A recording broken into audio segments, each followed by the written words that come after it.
Sing me a song of a lass that is gone. Hello and welcome back to the channel. If you're new here, my name is Kaylee and I'm currently doing a chapter by chapter review, talk through, however you want to put it, of the brand new book, Go Tell the Bees That I Am Gone. Now, throughout this video series, I will be chatting about each chapter as a individual video. So if you are not up to chapter 2 and you do not want to be spoiled, please do not watch this video. This video is wholly and solely going to be talking about chapter 2 and possibly chapter 1. If do you know what I mean? Like, if we get up to chapter 2, anything before that will maybe discuss, but I will predominantly be discussing the things that happen in chapter 2 and possibly some connections if they come up in later chapters. We're only up to chapter 2.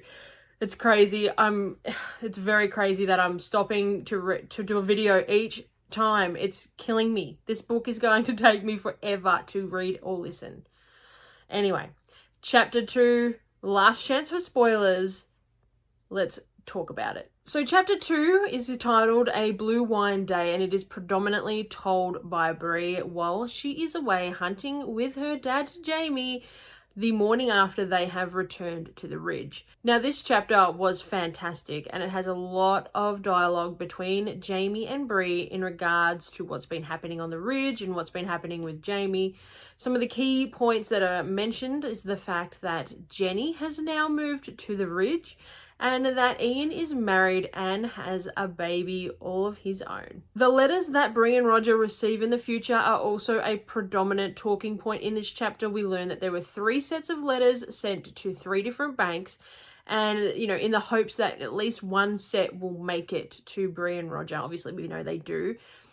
Jamie also says how he carved Jeremiah's name in every box and everything was very similar and they all look the same. The discussion of the letters led to a very emotional scene between Jamie and Bree, which is absolutely just, it plays at your heartstrings. You know, they're talking about how Bree was reading the letters and she had not read them all and she would space them out. So every time she would read a letter to her, they were still alive.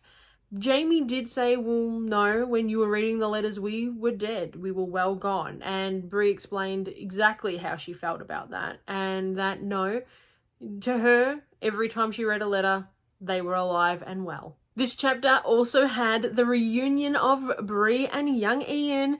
Now, as Jamie and Bree were hunting deer on the mountainside, Ian actually just come barging in. He practically fell on top of them from the above cliff top when he was chasing a deer and he missed with his arrow. This led to Jamie jumping down into the next sort of layering level of the mountain and attempting to carve up the deer while Ian and Bree had their reunion. This is just, it was done so well, and it wasn't the emotional, mushy reunion that I thought would happen, and the way it's been done, it was fantastic. Ian come barreling in on a hunt. It really did scream what I believe is the essence of young Ian. It was fantastic. This leads to some private time for Bree and Ian, though, as they go off to hunt turkeys whilst Jamie is carving up the deer. And during this, like, additional hunting sort of expedition for the turkeys, that's when Bree starts to tell Ian about the men that were in her house in the previous book and how Rob Cameron was basically after them. And that was the last time she had fired a gun, was when she was sort of protecting her family and her home and was being attacked by these guys. It's not long until we are back with Jamie, though, with Bree and Ian as well, and a bear has come along and taken the carcass, the deer carcass. This leads to more time that they're able to sit down and discuss what has happened to Bree in the future, and, you know, you get more of an understanding that there's more to come from these people. And of course, Jamie then makes a great point to Bree that Rob Cameron has probably read all of the letters by now. He knows where they are and he understands what's happening with the time travel and things like that. So eventually somebody, if not Rob Cameron, but somebody is definitely going to try and come for them and find them no matter what time period they're currently in. Now, this chapter was only 17 pages, but I do believe we got a lot of information and we got a lot of reunions and little happy tidbits along the way. What did you think of this chapter? Are you so far in love, and are you loving the little intimate conversations that are happening in amongst the bigger conversations of, you know, the fact that they haven't really gone into extreme detail about what happened in the past and who could be coming?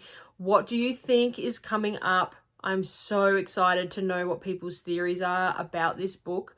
I know there's been a lot of chatter already that somebody may be killed off throughout this book. I just don't know. But who do you think, if anybody, is going to be killed off inside this book? I know the next chapter is not very long. I've had a quick squiz at how many pages. So if you're following along and just watching this in a playlist sort of realm, just let it keep rolling. We're about to talk about chapter 3, which will be uploaded any minute now, or it's probably already there if you've let this build up for a little bit. Have a great day. I'll see you in the very next video when we talk about chapter 3. Please remember to hit that subscribe button if you're not already a subscriber, like and share and all that stuff. Sing me a song of a lass that is gone.